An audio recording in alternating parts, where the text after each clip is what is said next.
What's going on, Player Profiler Nation? It's Matty Kiwoom, and I'm here with the latest episode of Blue Chips. Today's episode, I will be going over my mock 2.0 NFL mock draft, 2 rounds, and I'm going to be going through pick by pick, so no matter what, you got to stick around for this episode to hear about what your team has done according to me, not only in round 1, but in round 2. But I will dive more so into the fantasy relevant players. So I will just kind of list where I had them in 1.0, maybe say a thing, move on. That's going to be the defense, and that's going to be the offensive line. But the offensive guys, the skill guys, the quarterbacks, I'll spend a little extra time. Give a little insight as to what this landing spot could mean for them in fantasy and what it could mean for our rookie draft prep. Because before you know it, ladies and gents, blue chippers, it's going to be time. We will be making the selections to add rookies to our Dynasty team, so it's never too early to get into it. So guess what, guys, ladies, gents, children of all ages, why don't we get into my mock draft, my NFL mock draft, my 2-round NFL mock draft right now.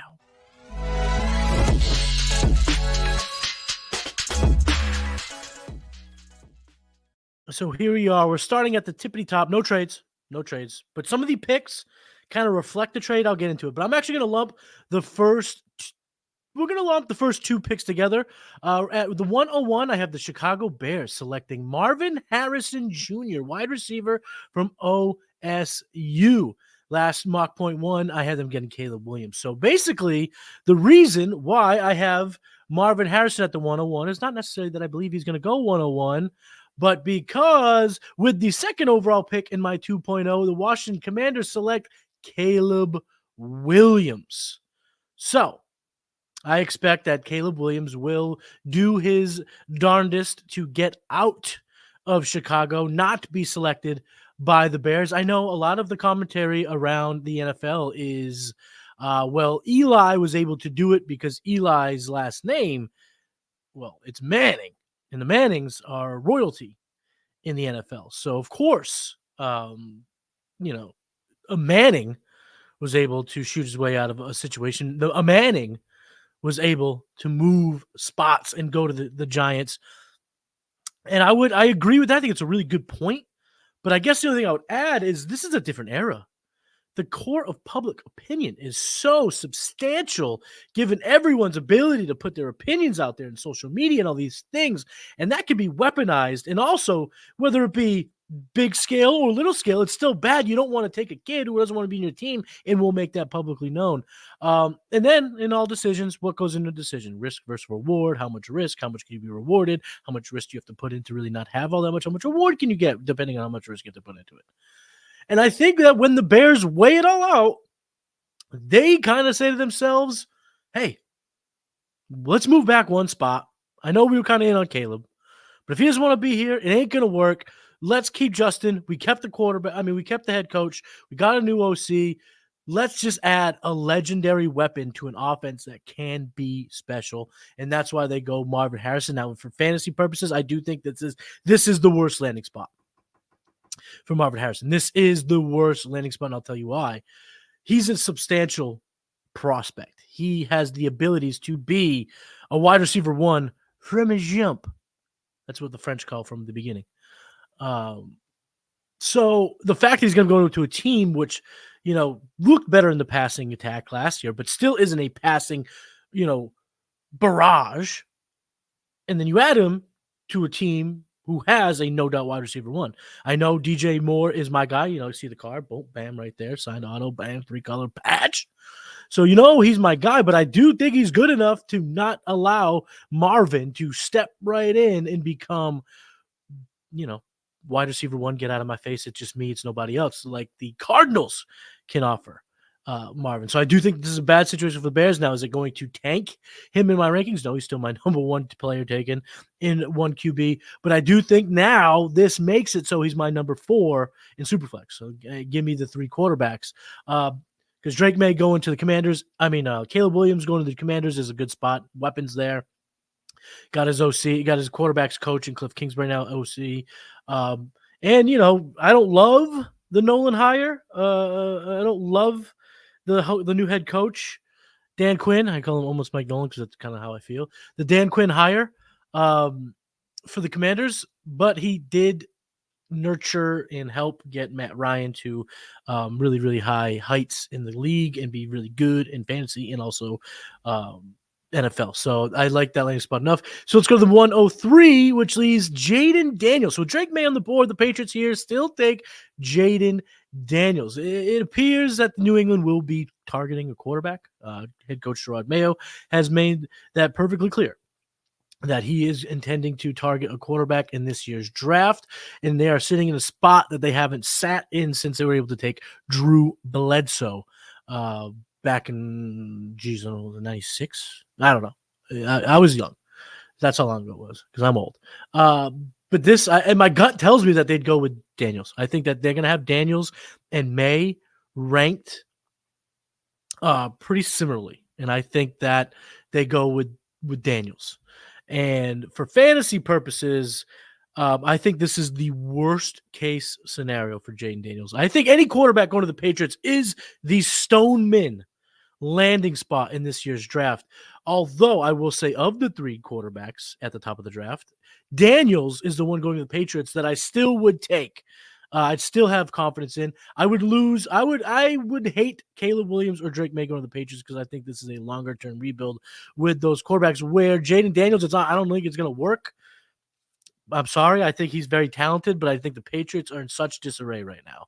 And in my opinion, they're making kind of mediocre to potentially bad offensive coordinator hires, coaching hires. I love the Gerard Mayo promotion, but the Alex Van Pelt OC, Brian Daboll, which is another indication that they are going quarterback. Not Brian Daboll. Why am I drawing a blank on his name? He coached the Giants. Jeez Louise, I think pops my head, but they brought him aboard, former Jaguars OC, Panthers OC, Giants head coach, Giants OC. Why am I drawing a blank on his name? Slick back here? I don't know. Your boy's brain's fried, apparently.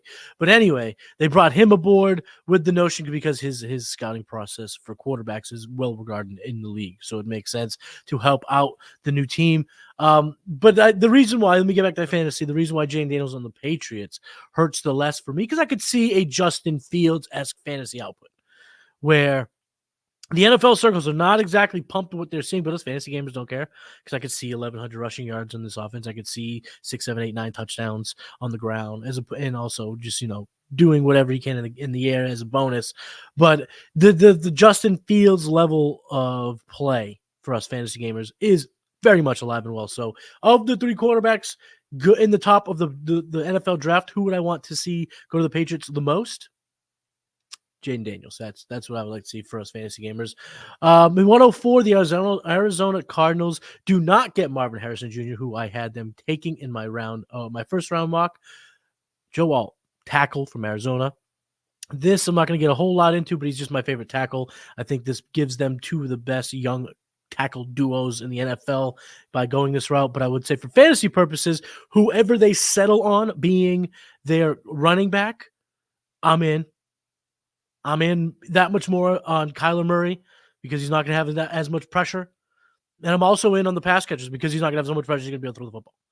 So this is a good pick for us fantasy gamers. It just doesn't matter in our exact game. At the 105, the Los Angeles Chargers in the 1.0 picked Malik Nabers. Here in the 2.0, they are going with Brock Bowers, tight end from Georgia. Bowers brings a lot of things to the Chargers that I think will appeal to new head coach Jim Harbaugh.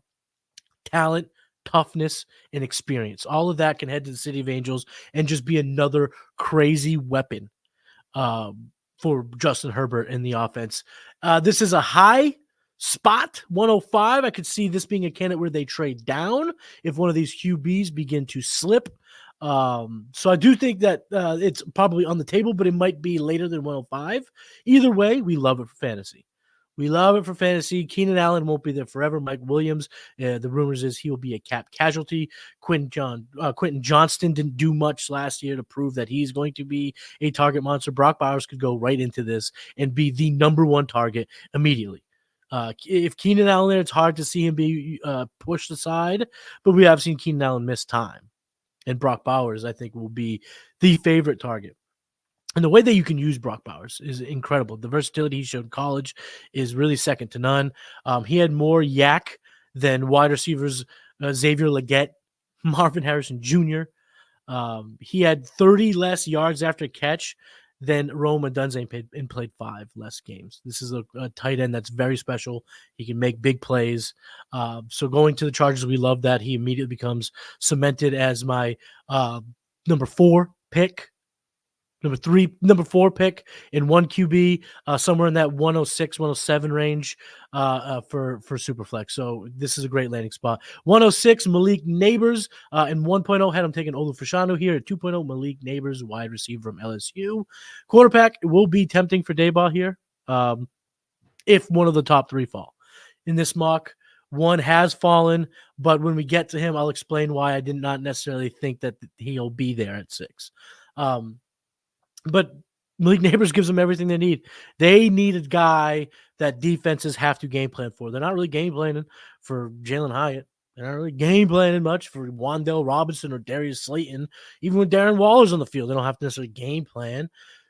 You got a game plan for Malik Nabers. Malik Nabers brings that Stephon Diggs, Garrett Wilson skill set, separation, favorite target and offense type of archetype. And going to the Giants, we may take a little bit of a lump in fantasy, still taking him at the 102 in 1 QB because I don't know about the quarterback spot, but the quarterback spot could get better, whether it just be Daniel Jones gets back, gets healthy, makes some improvements, or they move on in just a year. And then the talent is worth waiting on, even if it takes most of 2024. Kind of like we got porked on Garrett Wilson this year because Aaron Rodgers went down, but at the same time, you didn't move on because you know what the potential is. So I kind of have that same mindset for Nabers. 107 Tennessee Titans take Talisi Fuaga, offensive tackle from Oregon State. He was a monster at the Senior Bowl. Really showed how physical he could be, how tough he is to get past. I believe he will stay at tackle. I believe the NFL will agree that he can stay at tackle, and that's why we see him go this early. He played mostly right tackle, but I think he's going to be he could go left or right for the Titans. And we love it for fantasy because we need Will Levis in our super flexes that we've held on to in Dynasty. We need that to come to fruition. We need that price scope. We need that output to go up. One of the two. We can't take we're not going to take a loss on guy that I traded into the first round to get twice in 2 of my super flex rookie drafts. So I'm happy to see him be supported by the franchise and get offensive tackle help. Now here at the 108, the Atlanta Falcons select Drake Maye. Now, this is the guy I was talking about. Why I don't think he will be there for the Giants as well. What Lance Zierlein had in his mock 1.0 was that Falcons moved up to the 105 with the Chargers. I think that could be a scenario that would make a ton of sense. If the Cardinals don't get Marvin, I think they could move back would make a ton of sense. Even the New England Patriots, if they decide that they want assets over quarterback and someone wants Maye and he's available, that will be a spot for them to move up. So I think that the Atlanta Falcons will have to pay to move up to get their guy. But boy, oh boy, is this the spot for Drake Maye. He has so much talent, arm talent, ability to get to scramble. He has that cowboy in him. He has a little Josh Allen-esque. He could be the perfect guy that can unlock Drake Maye to Drake London. That's going to, oh no, what did I do to myself? Oh no, that's going to get me. The double Drakes. Drake and Drake is going to get me all the time. So Maye to London, great. Maye to Pitts, great. Maye to Bijan, fantastic. This is the best landing spot for Drake Maye and for fantasy purposes. If this is how the scenario plays out, I'm going to take Drake Maye 101 if he goes to the Falcons and Caleb goes to the Commanders. I do think that Caleb's a better prospect. He does get weapons there, but Atlanta has the offensive line. Now they have Zach Robinson as the OC, the weapons.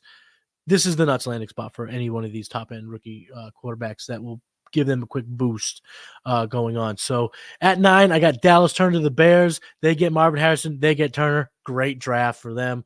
At 10, the New York Giants select Olu Fashanu.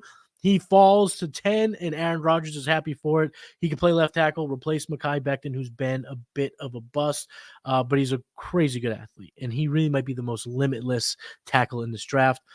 At 11, the Vikings select Latu, edge rusher. He probably won't test well, but he is so good at getting after the quarterback that I do believe he will be up for top half or right around the halfway mark of the first round, maybe a little above it. Here I have him going 11 to the Vikings. Next up, the Denver Broncos. You are going to want to stick around for who I have in this mock and how that will affect our fantasies. But first, let's talk about the Dynasty Dominator, folks. Now, I know many of you are looking for a secret weapon for your Dynasty League, and I have it. It's called the Dynasty Dominator app. You go to the App Store, go to Google Play. It's right there. It's $5 to download, and then every year it's $5 to load the next incoming class of rookies. You can add Superflex, add tight end premium. It's incredible because it allows you to look up players. It allows you to vote on whether a player is a buy, hold, or sell, and then see the market sentiment on that player. And you can compare their lifetime value rating from Player Profiler to their Dynasty ADP at the FFPC, all in the price lookup tool. And beyond that, we have a trade analyzer, so you'll never lose another Dynasty trade again. And in our settings, you can set this is a win now team, this is a rebuilding team, and then we let you compare players. Look at their metrics side by side, prospect metrics, NFL metrics. It's all there. It's $5 in the App Store. There's some add-ons for Superflex and to buy the upcoming rookie class. Every year, you're going to spend $5 on this thing, and it's going to be well worth it.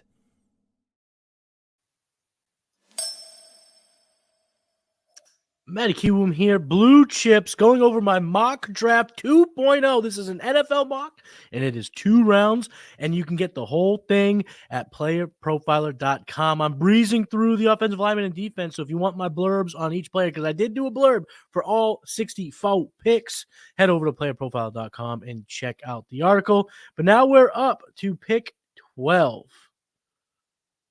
Denver Broncos select Bo Nix, quarterback from Oregon. Sean Payton came to Denver, and he just made all the big-time moves. He made bold moves. He cut Randy Gregory, and then before the end of the year, he moved on from Russell Wilson, said, we're not going to go with you. We're gone. We don't need you. Why don't they need him? Well, because I think that they're going to be looking for a quarterback at 12, and Bo Nix should be available. Bo Nix had, I would say, a slightly disappointing Mobile Senior Bowl week. If you want more Senior Bowl talk, go check out all the work that Jason Allwine did. He did a great job down there for Player Profiler.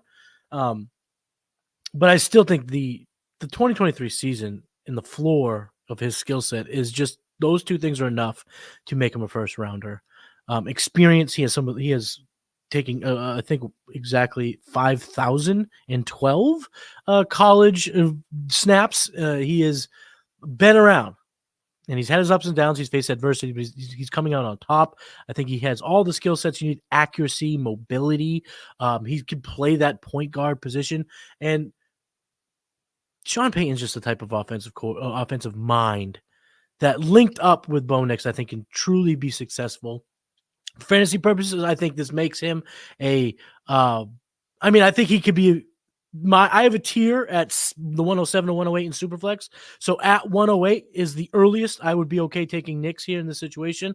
But mostly with the markets I've been in, the mocks that I've done, seems like I could wait towards the end of the first, but I would not blame you if you take him at with the 107, because a first round guy who's going to have Marvin Mims and whatever pass catchers they bring aboard and bring to Denver, I think that they will start building this offense in Sean Payton's mind's eye. It's going to come to life. So Bo Nix, love that. 113, Vegas takes Tyrion Arnold, first cornerback off the board. Seems to be growing consensus around the NFL circles.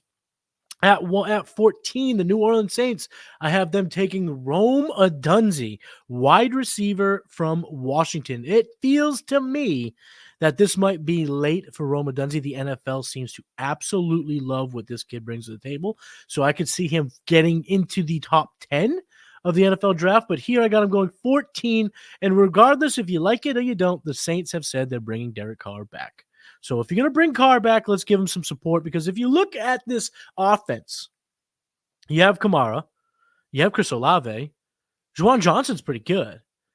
You use Taysom Hill, and he's effective when you need it, but they really lack this second weapon in the air. Rashid Shaheed's been good deep, but I mean, he's kind of like a get him deep type of field stretcher, not something you want to build around. And Michael Thomas is not on the field ever, and he's not even under contract in 2024. Getting a guy like Rome Odunze opens up the ability to attack opposing teams' secondaries, because Chris Olave is so versatile and he can do so much on the field. He can run a whole bunch of different routes. And Rome Odunze, he made such improvements with contested catch, and he gets known for being this downfield threat because his numbers all lean and skew that way. But I do think his overall skill set, his capabilities at the next level is going to be a lot more diverse than just a field stretcher, a downfield threat. But of course, he's going to be dangerous there too. So you have these two weapons now at Olave and in Rome Odunze. Rome Odunze, this does not affect his draft capital at all. I still have him as my number 3 receiver in the class. You can take him at the 103 in one QB, and you can take him at the 106, 105, 107, or whatever range. That's it, but he's in that first tier that I'm okay with taking. That 7-8 tier break, he still is safely inside the good side of that. The guys I want at the top of my rookie drafts going to the Saints. And I do think this helps Derek Carr. So if in your Superflex Dynasty, if you want to throw a small little offer and try to grab Derek Carr, now something like this being on the table would make, I think, his stock go up too. He'll have better games. He's a pro. He's had, not saying he's going to be a top 5 guy, top 8 guy, a guy that you're just like, oh, dominate my league's got Derek Carr, but a guy that in pinches with injuries and buys and all the throws of the NFL season and the fantasy season, we would love to have a guy with those weapons as a quarterback. So Rome Odunze to the Saints, 115. The Indianapolis coach to select Quinyon Mitchell, probably the MVP of practices down in Mobile for the Senior Bowl. He showed everything you want to see in a cornerback 1, which was big for NFL teams because he comes from Toledo. And so in the MAC, of course, he's been ridiculously good. 2 seasons as one of the highest graded cornerbacks in the world. So seeing him doing it against competition that, NFL level draft pick competition was huge. So he gets top 15 pick here. 116, the Seattle Seahawks select Michael Penix Jr. I will not let this go. Keep him in state. Geno Smith, he has made the statements that he'll be a mentor, and they don't have their long-term QB answer on the roster. They just turned over head coaching. They're trying to get to that next chapter. How else can you do that? Well, you dip into the pool that has the most quarterbacks. This is already the 5th quarterback off the board. And this is a Heisman finalist, national champion participant. Michael Penix Jr. has red flags, no doubt about it, but he also has round 1 talent. And he could be a great fit on the Seattle Seahawks. So again, if Michael Penix Jr. is taken in the first 20 picks, especially going to the Seattle Seahawks, now he is also in that conversation. There's a lot to sparse out from now till the NFL draft and then our rookie drafts, but he's back end of round 1. Early round 2 for Superflex, maybe even higher. If like I said, there's a lot of comments, a lot of connections, a lot of things you could see, but the potential's there, and we like it for Superflex.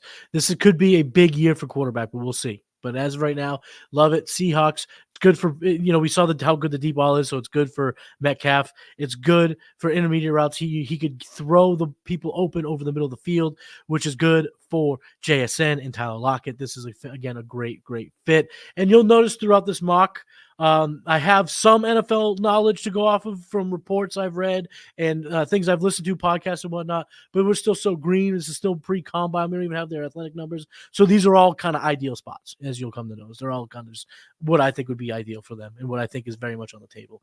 At 17-18, we have Jacksonville taking Jared Verse, edge rusher, and the Cincinnati Bengals taking corner. Offensive tackle, offensive lineman, J.C. Latham. Both of them fill needs for those teams and are good for their NFL prospects. At 119, the Los Angeles Rams select J.J. McCarthy, quarterback from Michigan, another round 1 quarterback. This fit seems incredible.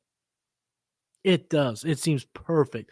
McCarthy comes in with all the intangibles, has the prospect pedigree. He was a 5-star, no doubt, blue chipper. Ooh, Leonardo DiCaprio meme.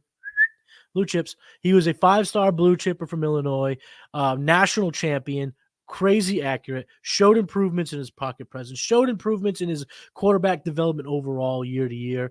Now he gets to go to Sean McVay and learn from him and Matthew Stafford. This is the best pick. And Bucky Brooks from NFL Network said this line, so I'm not going to take it for myself. It's probably one that I will refer to throughout the draft process. The Rams would be going grocery shopping before they're hungry. And all that means is they're getting their quarterback before they desperately need a quarterback. And we've seen the advantage of that. We saw the Chiefs get Mahomes when they still had Alex Smith, let him sit for a year. We saw the Packers get Jordan Love, let him sit behind Aaron Rodgers for a few years. This development on toolsy quarterbacks, these balls of clay that they can mold over years, they can be very successful at the NFL level. And given the Rams kind of cracked the second chance, we all thought they were done for. I mean, early mocks had them up at the top going after Caleb. That's how bad we thought the Rams would be. I think Cody and I and the executives did our preseason predictions, and I think we both had them at like 2 or 3 wins. So this new lease on life can't be forgotten that we are getting to the end of this iteration of the Rams, and it's time to start preparing for that next one. Now, where would I take J.J. McCarthy? If I would take him early second. So theoretically, if you have an early second, it means your team had a poor record in 23, I mean. So you're okay with the incubation year. If I'm looking for a guy now, I'm going to take Penix. I'm going to take Nix.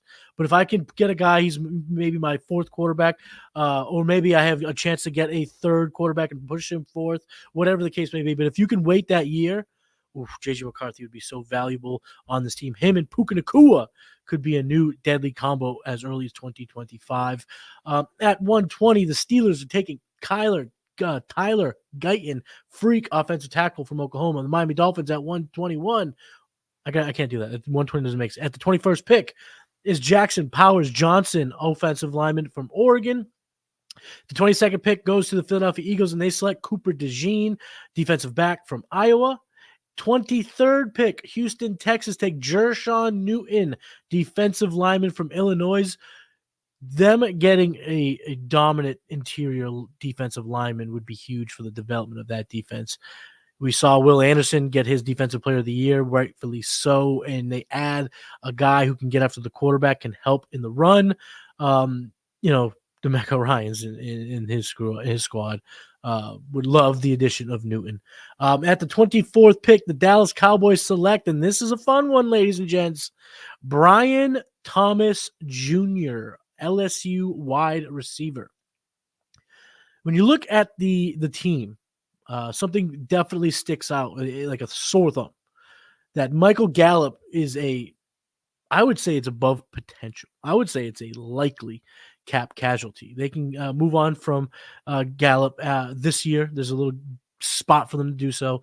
And I think where they are at 24 is the exact spot they need to be to replace Michael Gallup. And replacing Michael Gallup and Brian Thomas would be awesome for this team, a team that could save a little bit. Wide receiver in the first round is becoming such a value monetarily because the difference between what you can get them under contract for the first 5 years of their career as opposed to the 35, 40 million by the time these guys are ready, it's probably $45 million a year. You get some savings. So getting a guy like this on a team that's already there, ready to compete, are going to need to spend money, going to have to keep spending money to stay relevant until their window closes. Smart move going from Michael Gallup to Brian Thomas. Brian Thomas had 17 touchdowns at LSU. He is a truly effective weapon downfield. Red zone guy, he's tall, 6'4".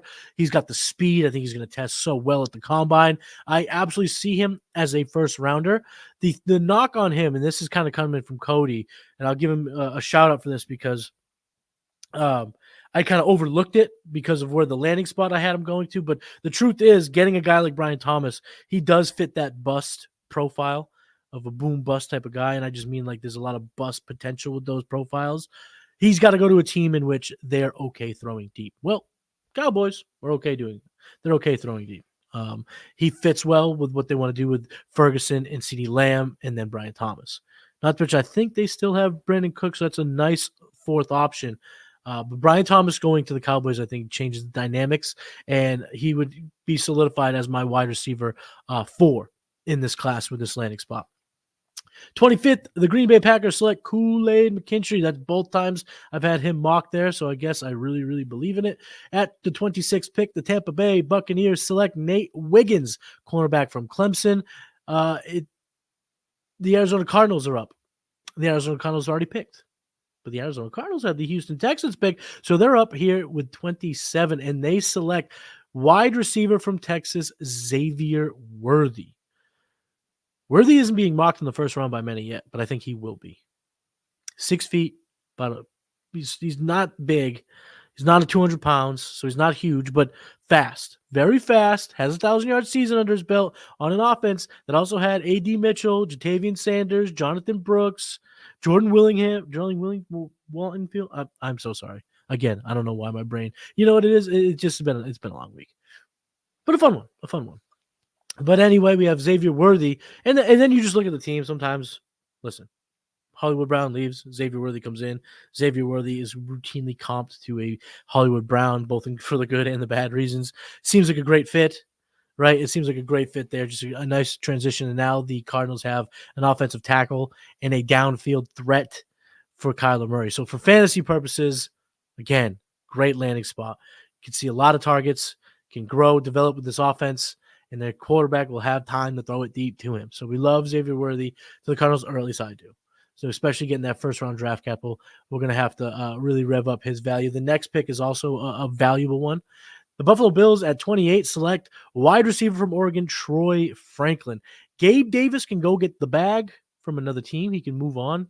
I believe the open market will pay him, so I think he will leave. And they can just draft his replacement at the end of the first round because Troy Franklin, he may be slender, but he's very, very fast. He was a big-time producer with Bo Nix, and he will be with Josh Allen. He's good at getting open deep. He does put in work. You can tell by his frame that he's putting in the work to not be super slender. And why does that matter? I think it just proves his ability to get after, just that dog, as Cody would say. He get that, that drive. But he can really pick the top of a defense. He's going to be really fast, really great at the combine. His speed scores may not look great because of his weight, but as long as he just comes in around 180, I mean, if he could push 185, that'd be nice. I think he listed on the website at 178, if I remember correctly. So Troy Franklin is a player that it seems when people start to watch his film, myself included, I liked him beforehand. I'm not going to say that I didn't like Jonathan Franklin before I really went deep into the tape because I liked what I saw in his analytical profile as well. But when you do watch his tape, like many others would probably agree, you start to notice things, how good he is, how really, really dynamic he is on the field. And going to the Bills to be the deep threat and the running mate of Stephon Diggs, again, great landing spot. So far, the only player that's really lost value due to landing spot, according to this mock 1.0, I would probably say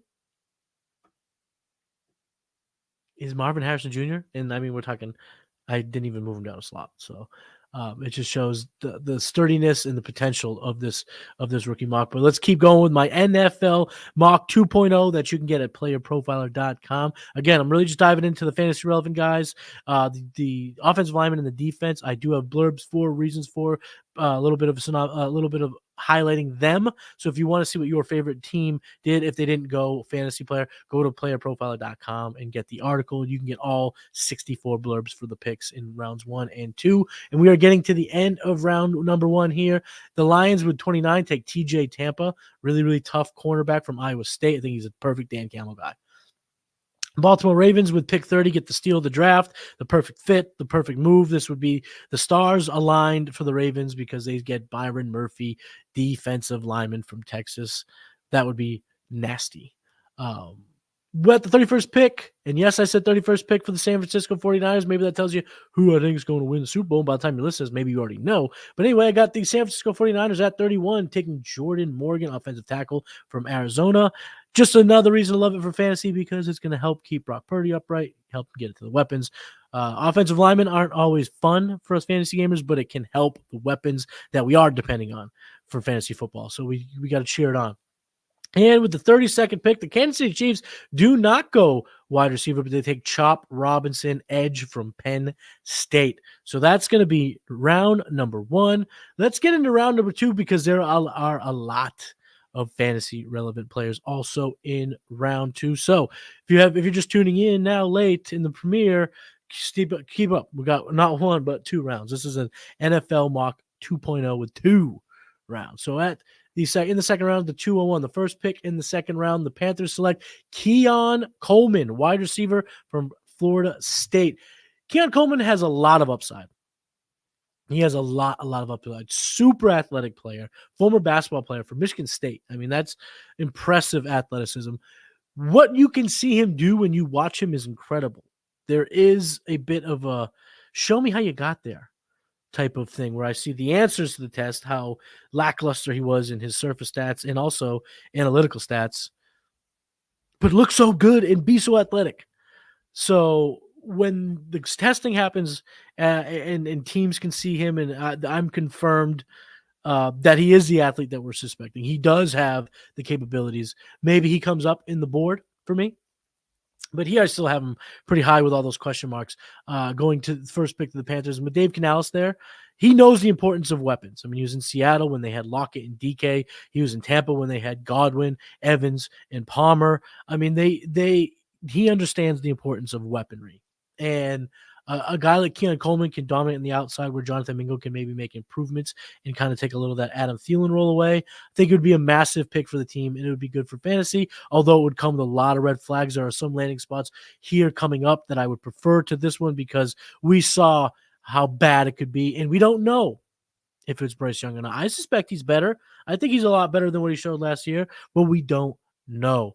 And because of that, and because of the things I don't know about Coleman, this is a luxury pick that you could probably get in the middle to the end of the second round if you're lucky.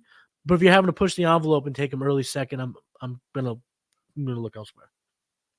Second pick in the second round, the Patriots select Amarius Mims, tackle from Georgia. You get a quarterback, now you got to keep him upright because both of their tackles are up for free agency this year. The third pick in the second round, the Arizona Cardinals select Enos Rakestraw, cornerback from Missouri. They get their tackle, their receiver, and their cornerback, and right now they are ecstatic about their 2024 rookie draft. With the fourth pick, the Washington Commanders select Darius Robinson, edge from Missouri. He got a lot of helium after Mobile. I still don't think he's a first rounder, but it's his size and his explosiveness that he showed at the Senior Bowl is going to keep him in that potential. He's going to have the ceiling of a first round pick, but here he goes fourth in the second round to the Commanders, who've lost a lot of pass rushers so far not so far, but since the trade deadline last year. With the fifth pick in the second round, the Chargers get their cornerback, Kamari Lassitier, cornerback from Georgia. I'm getting better with the names. He helps. He's a very good corner. He would pair very well with Asante Samuels Jr. There is there's some thought that they could go corner in round 1 that may make sense because they desperately need one. And even though Lassitier is pretty good, there are better ones in round 1 that they may want to chase. But either way, getting them here in the 5th is pretty good. Sixth pick to the Tennessee Titans, Zach Frazier, center from West Virginia. Man, that's what Rand Carthon and the Titans should do. They should just get linemen, keep this guy with a rocket arm on his feet, and really start developing this offense inside out. And now they'd have Soronsky, they'd have Frazier, and they would have Fuaga, who I had them taken in round 1. That is the makings of one of the best lines in the sport, potentially. So, we're the rich get richer type of deal. Let's do it. The Giants take Braylon Trice, edge rusher from Washington, one of the best pass rushers in college football last year, nearly 100 hurry-ups and 20 sacks over the last 2 years. He'd be a great fit in New York. The Washington Commanders have their second pick in the second round. And with the 8th selection in the second round, they take Troy Fontenot, offensive lineman, Washington. I've seen in a lot of mocks, and I've heard in a lot of circles that they believe that Fontenot is a first rounder. So don't be surprised if he goes in the first round. But again, I still believe in the talent. I could see him helping a team right away. That's why I have him with the 8th pick in the second round. Green Bay Packers select Graham Barton, a versatile, can play all 5 spots in the offensive line. He is a lineman from Duke. Packers get this with their pick that they received from the New York Jets for the trade of Aaron Rodgers. And Barton has a skill set, like I said, to play all 5 positions. He's a great fit for the Packers, who have been dynamic at developing offensive linemen. They're really, really doing great developing offensive linemen and receivers, which has made Jordan Love's life a whole lot better. So again, just trying to build on their strengths. Green Bay Packers go with Graham Barton. Minnesota Vikings with the 10th pick in the second round take their second front 7 player, and he's big. He's a force. Trevondre Sweat, interior defensive lineman from Texas. This is a need for them desperately, and I think they just attack it. Boom, boom, in this draft. The 11th pick in the second round, to me, is the most obvious pick, maybe of the whole draft. And if you're sleeping on it, it's time to wake up. The Atlanta Falcons in the second round select wide receiver from Georgia, Ladd McConkey. So now you have Drake Maye, Drake London, Kyle Pitts, Bijan Robinson, and Ladd McConkey. And why is this the most obvious fit of this draft? Well, who's that new coach? Who's the new coach? Wait, the Falcons brought a new coach. Was it Belichick, right? Wait, whoa. It wasn't Bill? Who was it? Raheem Morris? It was Raheem Morris. Where did Raheem Morris come from? The Los Angeles Rams. And who did he bring with him from the Rams? Zach Robinson? Offensive coordinator now for the Atlanta Falcons? What do those two guys know better than just about anyone else in football? That you need a receiver that can run all the routes, can get separation short as well as deep. That's Ladd McConkey.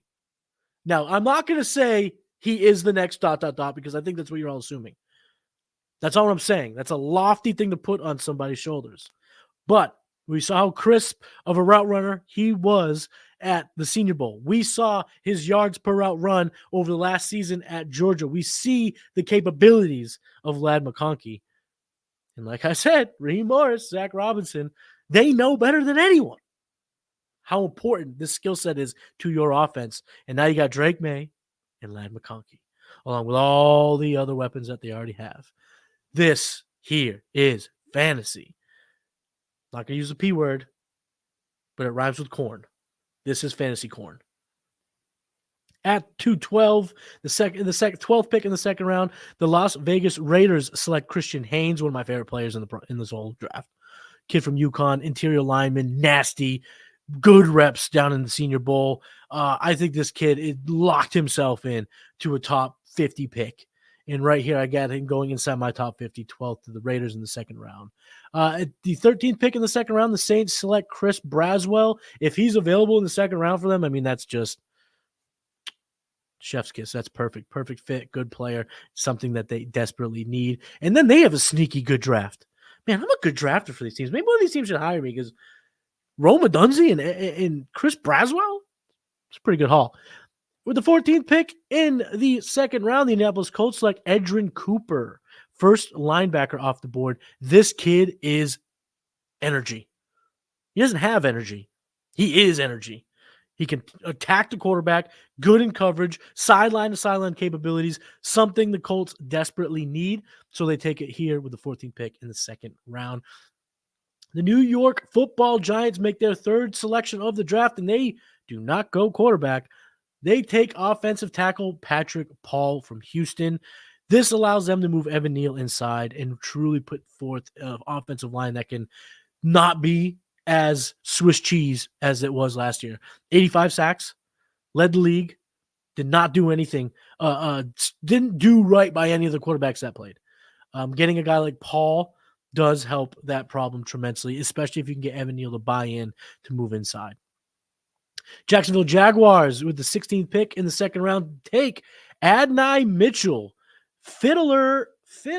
Again, this draft is it's so early in the process. I'm trying to make sure the narratives fit, but sometimes when you're early in the process, the perfect narrative just is the way you got to go.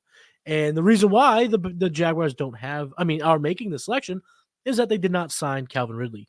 The trade is if they sign Ridley, it's a second-round pick. If they don't, it's a third. I fully expect them to let Ridley go because of that fact. The second-round pick this year is going to be very important for this franchise. And being able to let Ridley go and bring in Adonai Mitchell, it's perfect.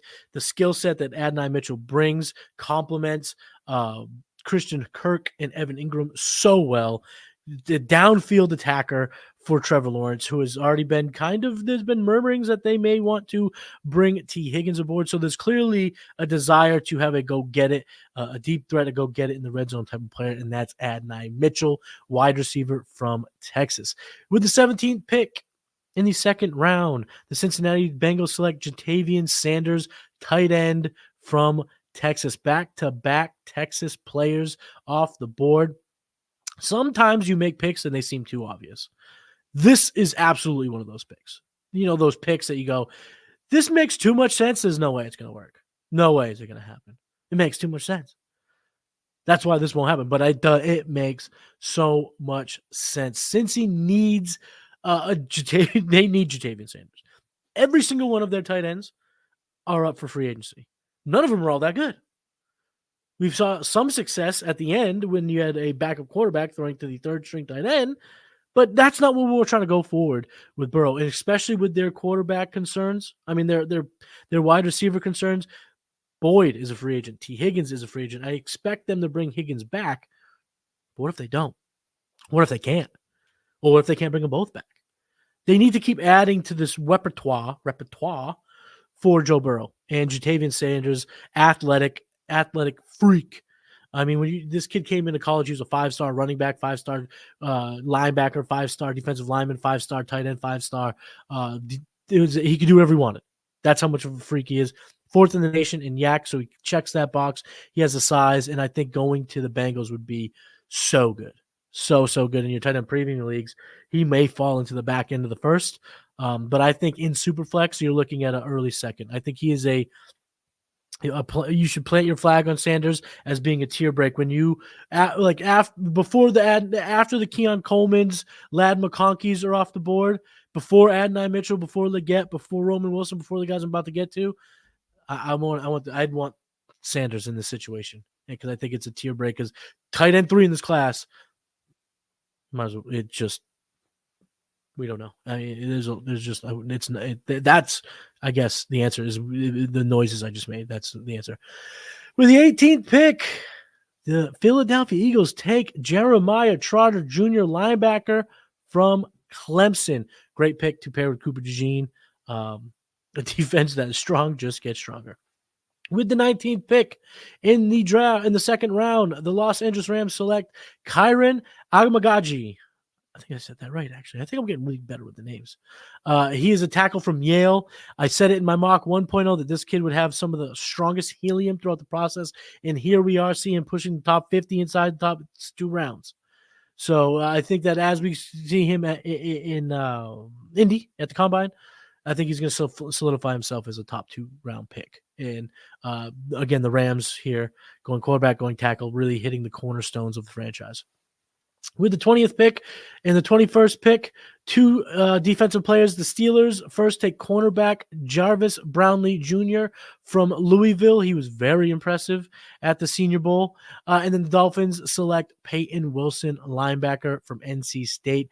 He is so good in coverage and will help them in the middle of the field. So back-to-back defensive players go there in my mock 2.0. At 2, the 22nd pick in the second round is where I'm going to take a second to plant my flag. I'm going to take a second to remind everybody of the current landscape of the rookie class at running back, and I'm going to plant my flag. The Philadelphia Eagles, they have their third pick in the draft, second pick in round 2, and I believe that is as luxury of pick as you can be. Could it be receiver? Sure. But I think this is where they take their running back. DeAndre Swift's a free agent. I don't know if you want to pay a running back with this type of roster. So much money needs to be allocated to so many important players. I don't know if you want to spend it on Swift, even though he's good. I think they go to replace him. I think they go here in the second round with their second pick 22 in the second round, and they go running back. And I have the first running back off the board as Jaylen Wright, running back from Tennessee. And again, I am planting my flag. We don't know. There is no Bijan. There's no Jahmyr Gibbs. There's no Breece Hall. There's no Kenneth Walker. There's no clear-cut running back one in this class. Don't let anyone tell you otherwise. They may stand on the hill for a player like Blake Corum, Jonathan Brooks, and Braylon Allen. All very, very good. There's great cases for all of those guys. Braylon Allen's my first running back right now for fantasy. So I'm not sitting here saying that this isn't bold. It is.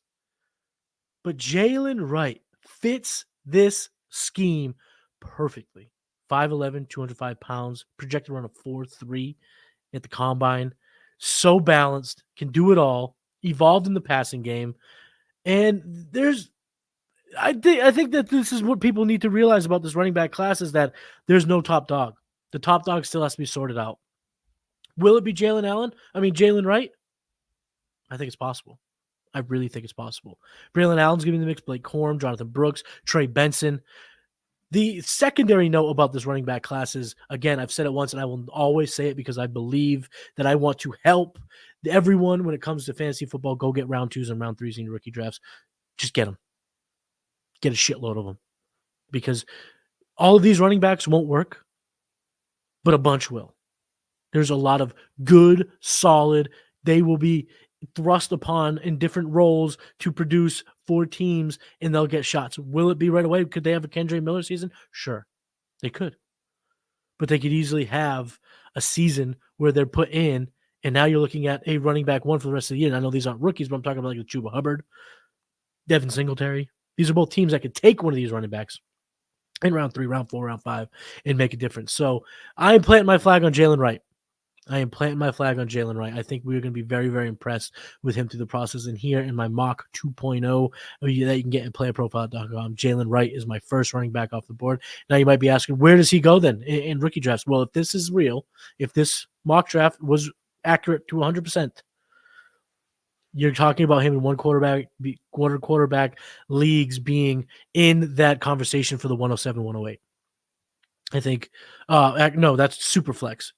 In one QB, I think you're putting him in the conversation after the 3 receivers. I think he can go as early as 104 over Brock Bowers.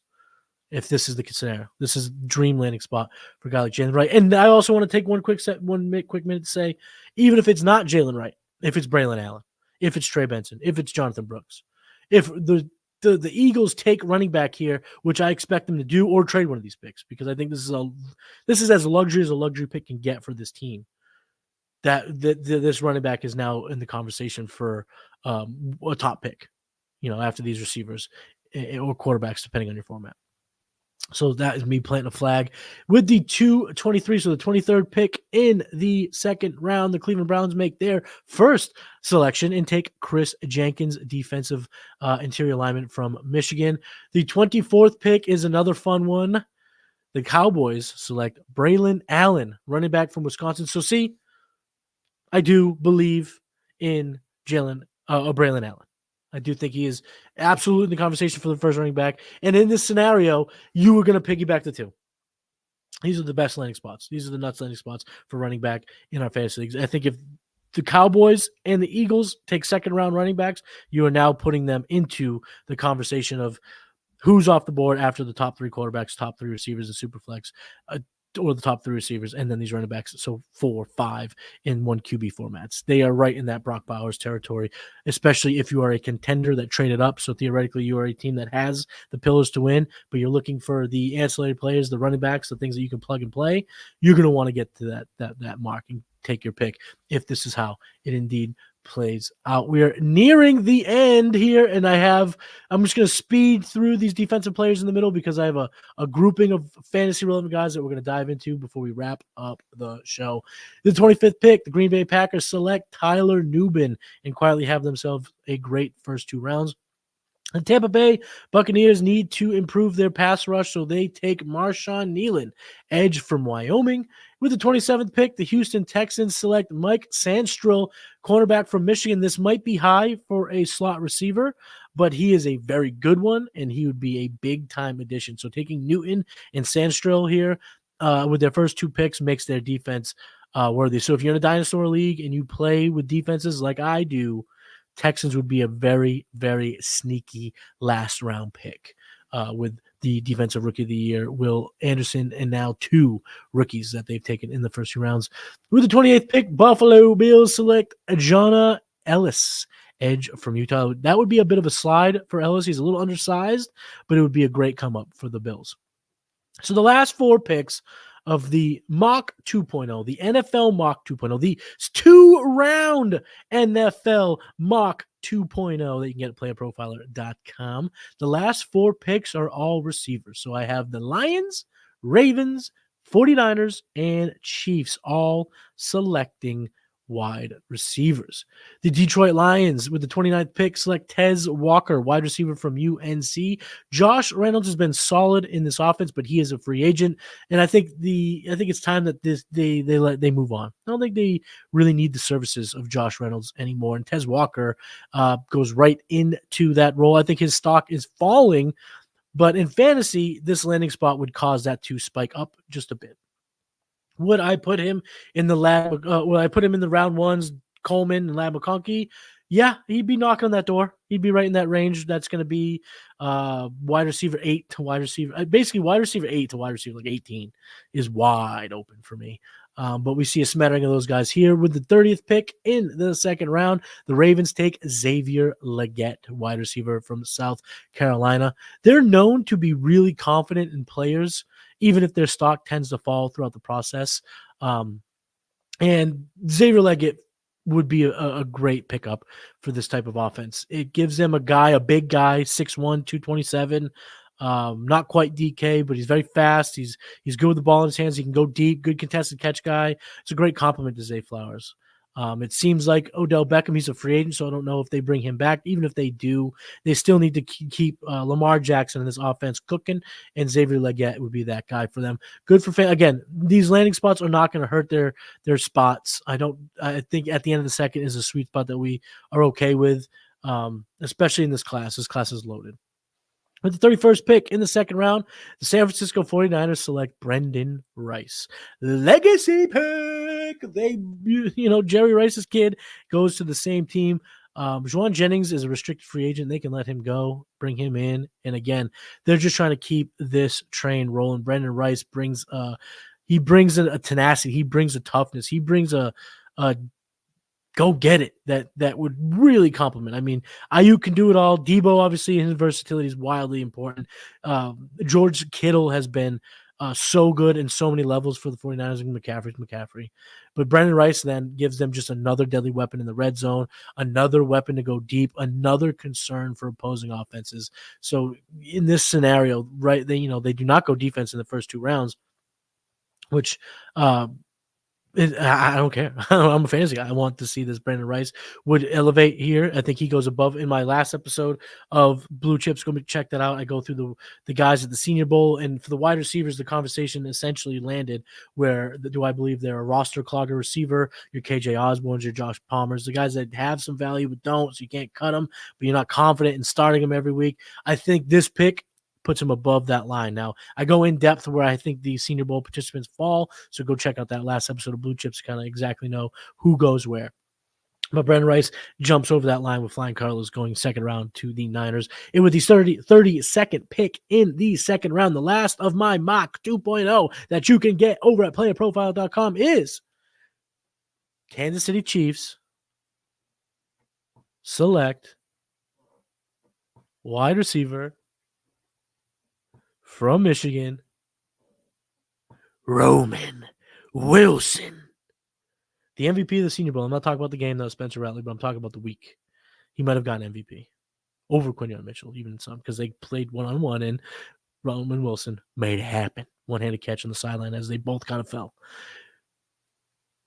He's fast, known track speed, 4.3 potential, and the Chiefs now, they're a dynasty, and preserving dynasty means preserving culture, preserving attitude, preserving vibes, whatever you want to call it. It's more than just the skill set on the field. Now, Roman Wilson brings, again, crazy route running, insane ability to get open over the middle of the field, but he also brings that Michigan toughness, good run blocker, good team guy, tough kid.